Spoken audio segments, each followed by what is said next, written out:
हम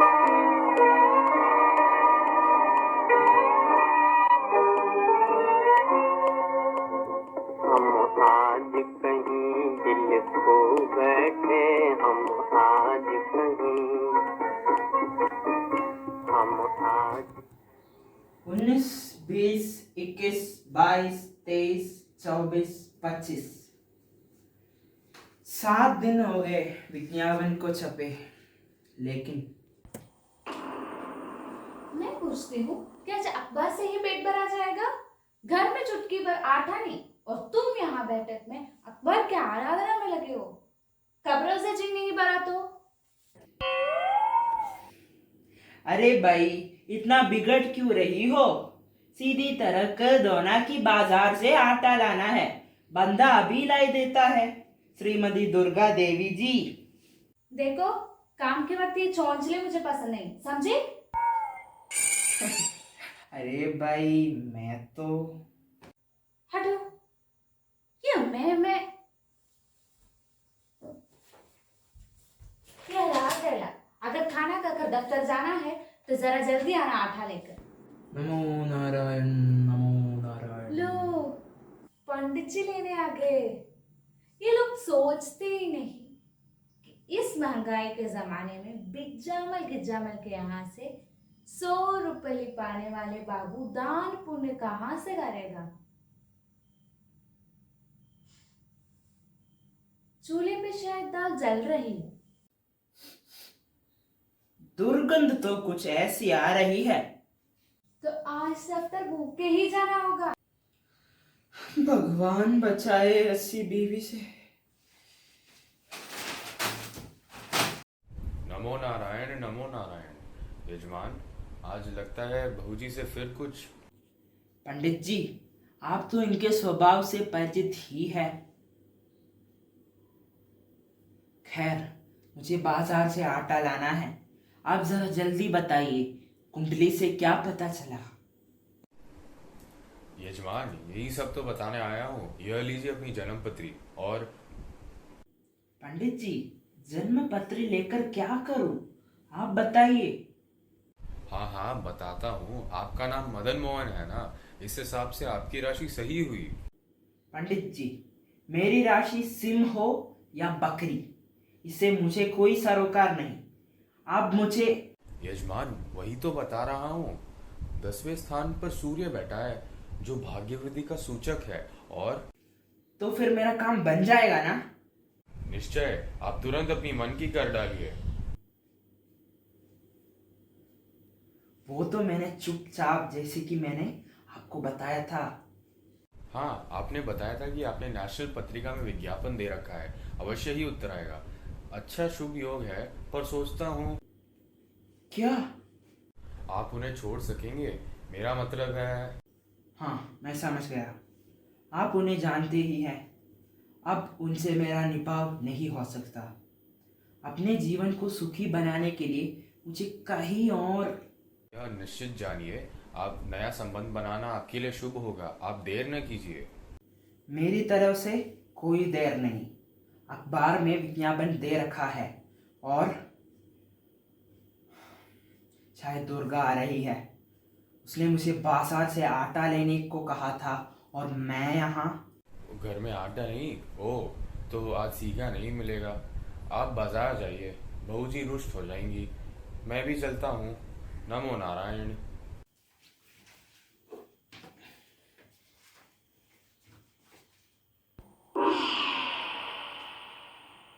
कहाँ जा रहे हो पंडित जी? इनके नए संबंध का मुहूर्त तो बताते चाहिए। क्या कह रही है बहू जी? वह तो क्या लगा रखी है? दरवाजे के पीछे से मैंने सब कुछ सुन लिया। दुर्गा, यह तुम्हारी बहुत बुरी आदत है, जासूसों की तरह। तो शायद मेरी इसी बुरी आदत के कारण तुम दूसरी शादी करने की तैयारी कर रहे हो। दूसरी शादी? नमो नारायण, नमो नारायण। बहू जी, आप ये क्या कह रही हो? कैसा नाटक कर रहे हैं दोनों। कुंडली देख ली, शुभ मुहूर्त सोच लिया, लग्न घड़ी तय कर ली और अब अंजाम इंसान बनकर पूछते हैं कि दूसरी शादी कैसी? दूसरी शादी होने में कसर ही क्या रह गई है? इनसे तो मैं बाद में सुलझ लूंगी। पंडित जी, आप बताइए, रोज मुझसे ही दान दक्षिणा लेकर मेरा ही सत्यानाश करने के आपको यह सूझी क्या? बहू जी, आप कुछ का कुछ समझ बैठी। बात तो यह हो रही थी कि अब मदन मोहन जी की नई नौकरी। चुप रहिए पंडित जी, मैं आप दोनों की बातें इन कानों से सुन चुकी हूं। बेकार में झूठ बोलने की कोशिश न कीजिए। मैं पूछती हूँ पंडित जी, जिस थाली में आप खाते हैं उसी में छेद करते हुए आपको शर्म नहीं आई?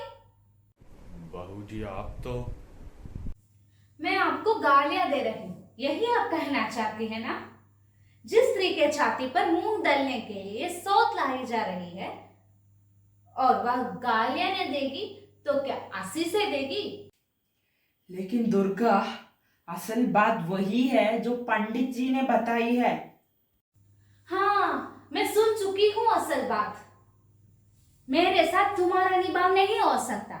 अपने जीवन सुखी बनाने के लिए तुम्हें कहीं और से नाता जोड़ना ही है। नई बीवी के लिए अखबार में विज्ञापन दे रखा है और आज या कल आने वाला है। दुर्गा, तुमने बातों का सरासर गलत अर्थ लगाया है। मैं बिजामल का यहाँ से नौकरी छोड़कर कोई अधिक वेतन वाली नौकरी ढूंढ रहा हूँ। इसी उद्देश्य से मैंने अखबार में विज्ञापन भी दिया था।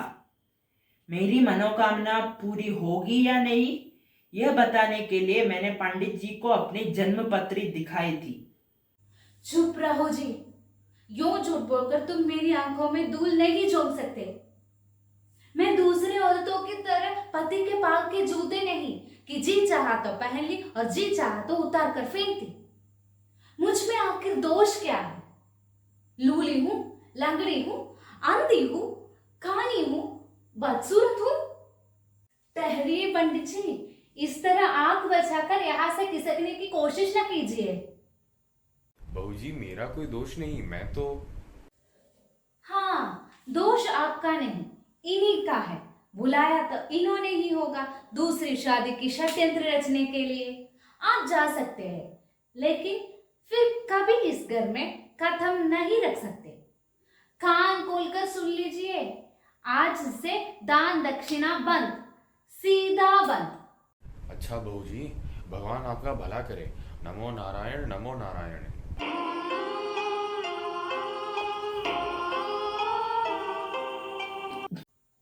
अच्छा, यह मुआ पंडित तो गया, अब जरा तुमसे सुलट लूं। मैं आटा ले आऊं? 9 बज गए।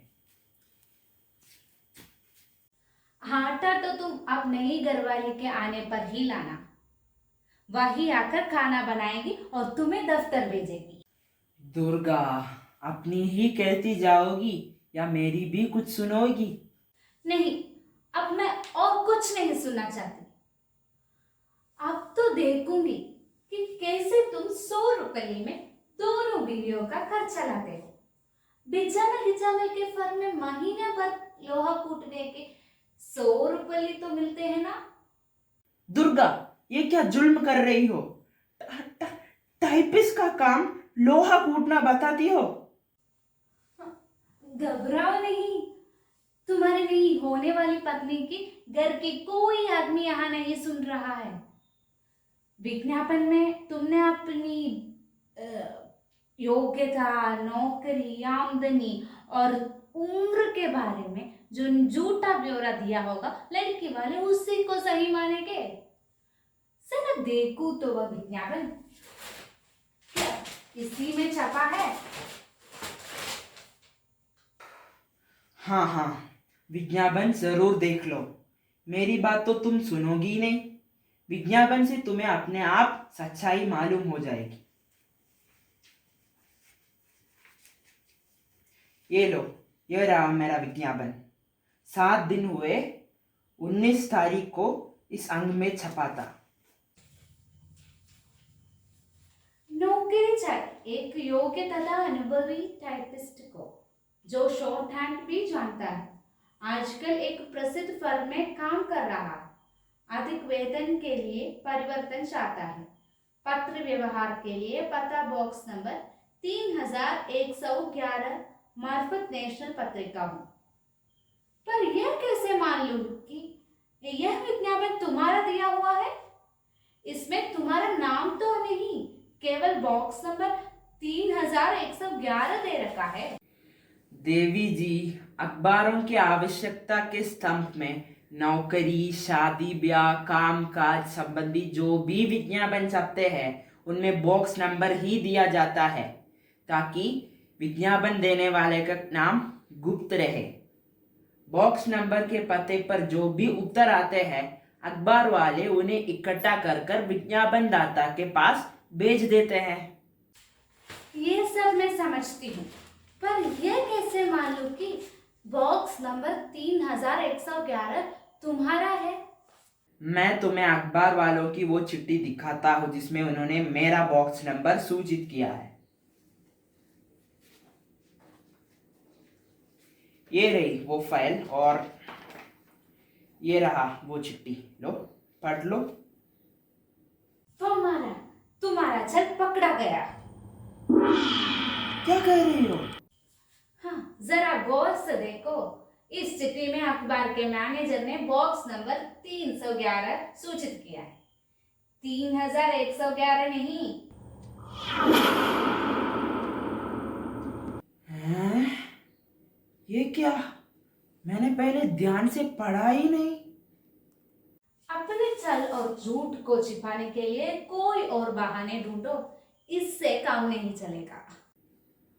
हो सकता है कि देखो, तुम अपने आप पर पर्दा डालने के लिए कोई और झूठ कटने की कोशिश न करो। सच बोलने से क्यों डरते हो?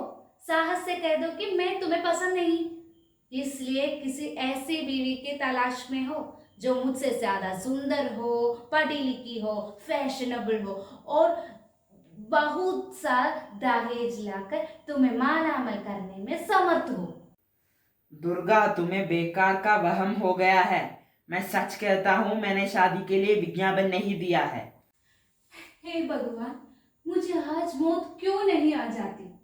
जिसे मैं अपना सर्वस्व समझती थी वह बेगाना हो गया है। हे भगवान, मैं कैसे अपनी पत्नी को यकीन दिलाऊं कि रहने दो यह अपना बहरूपियापन। आज मैंने तुम्हारा असली रूप देख लिया है। तुम चिट्ठी ले लीजिए।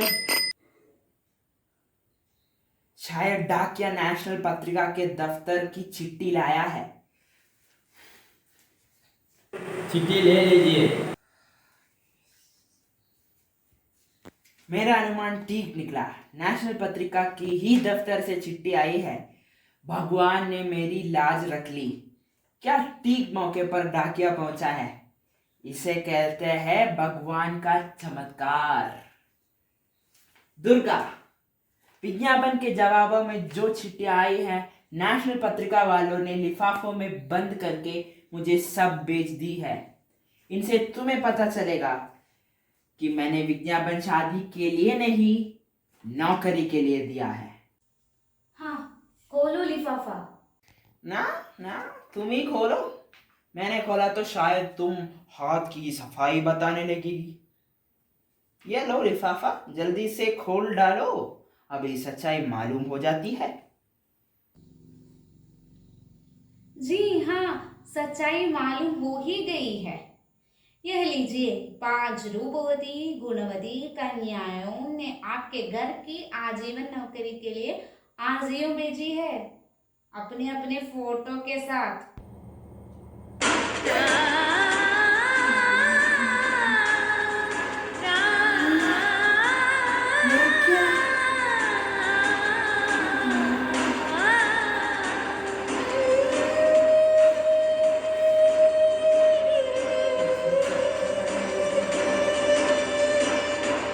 जरा देखो तो। हाँ हाँ, जरा क्यों, पूरी तरह देखो अपनी भावी पत्नियों को। आहा, यह तो बिल्कुल फिल्म एक्ट्रेस मालूम होती है। क्या रूप पाया है इसने। इसके पिताजी लिखते हैं, मेरी बेटी हजारों में एक है, रूपवती गुणवती।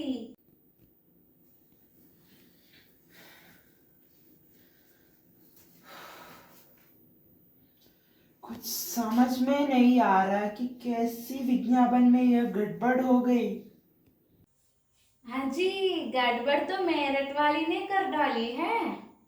शादी का आवेदन पत्र बाबा या अभिभाविका मार्फत ना भेजकर सीधा खुद ही भेज दिया है। बड़ी फॉरवर्ड मालूम होती है। फॉरवर्ड क्यों न हो, प्रोफेसर जो टहरी लिखती है 300 रुपये वेतन पाती हूँ, आपके 400 और मेरे 300 रुपये से हमारा जीवन सुखपूर्वक कट जाएगा। अच्छा, तो तुमने अखबार में अपना मासिक वेतन 400 रुपये लिखा है, पूरे 300 का झूठ। दुर्गा, मैं सच कहता हूँ, इसका पता नहीं। मैंने विज्ञापन यो झूठ बोलने से कोई फायदा नहीं। तुम्हारा सारा षड्यंत्र प्रमाण सहित मेरे कब्जे में है। यह देखो, इलाहाबाद से आए इस पत्र के साथ इश्तिहार की कतरन भी नती है। इस पर बॉक्स नंबर 311 ही दिया हुआ है। इश्तिहार में तुम लिखते हो, जरूरत है 400 रुपये मासिक वेतन पाने वाले संभ्रांत कुल के एक सुयोग्य उन्नतिशील 30 वर्षीय वर्ग के लिए एक सुंदर पढ़ी लिखी कुंवारी कन्या की। जात पात का कोई बंधन नहीं। पत्र व्यवहार के लिए पता बॉक्स नंबर 311 मार्फत नेशनल पत्रिका। ऐसे वर्ग के चरणों पर कौन कुंवारी कन्या अपना तन मन धन अर्पण न कर देगी। दुर्गा, मेरी बात पर विश्वास करो, ये विज्ञापन मैंने नहीं दिया। सारी कुली कुल जाने पर भी तुम झूठ बोले जा रहे हो। शर्म नहीं आती? विज्ञापन में अपनी बारे में गलत बात लिखकर तुमने एक बड़ा अपराध किया है। लड़की वालों को इसका पता चल जाए तो वे तुम पर दावा दायर कर सकता है। मैं अभी इन सबको असलियत की आगाह किए देती हूँ। सबके पता इन पत्रों में लिखा हुआ है। दुर्गा, ये क्या पागलपन कर रही हो? मैं तुमने मेरे साथ जो छल किया है, मेरे जीवन को नष्ट करने के लिए ये जो षड्यंत्र रचा है, उसी की जवाब यही पागलपन। मैं दूसरी स्त्रियों की तरह बेजुबान गाय बकरी नहीं जो चुपचाप यह अत्याचार सहन लूं। मेरे जीते जी तुम दूसरी शादी नहीं कर सकते। मैं अभी लिखती हूँ। दुर्गा, बेकार बात न बढ़ाओ। कह जो दिया की। तो क्या चुपचाप अपने घर सोता नहीं तू? तुम मेरी तो सुनती ही नहीं, अपने ही हांके जा रही हो। तुम अपनी कर चुकी हो, अब मेरी बारी है। तो तुम मेरी क्या बिगाड़ लोगी अगर दूसरी शादी कर ही लूं? दूसरी शादी होने से पहले मैं तुम्हें मारकर खुद फांसी पर लटक जाऊंगी, समझी? तो पहले मैं ही तुझे ठिकाने न लगा दूं। जरा हाथ लगाकर तो देखो। ये लो, विज्ञापन पढ़कर किसी लड़की के पिता खुद चले आए वर के दर्शन करने। नहीं दुर्गा, ऐसी नहीं हो सकता। खैर, जरा अंदर जाओ। क्यों अंदर जाओ? अब तुम्हारा छल कपट दुनिया को बताना ही होगा। भगवान के लिए।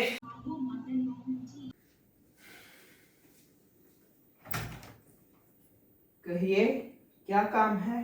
तुमसे अपनी लड़की की रिश्ता करने आए हैं, और क्या काम होगा? लेकिन मैं देखिए बहन जी, आप गलत समझ रही हैं। मैं नेशनल पत्रिका का विज्ञापन मैनेजर हूँ। आप अच्छे विज्ञापन मैनेजर है। तो फिर आप इनके लिए लड़कियों की और फोटो लाए होंगे। नहीं बहन जी, आपने दफ्तर की एक गलती के लिए इनसे क्षमा मांगता हूँ। कौन सी गलती?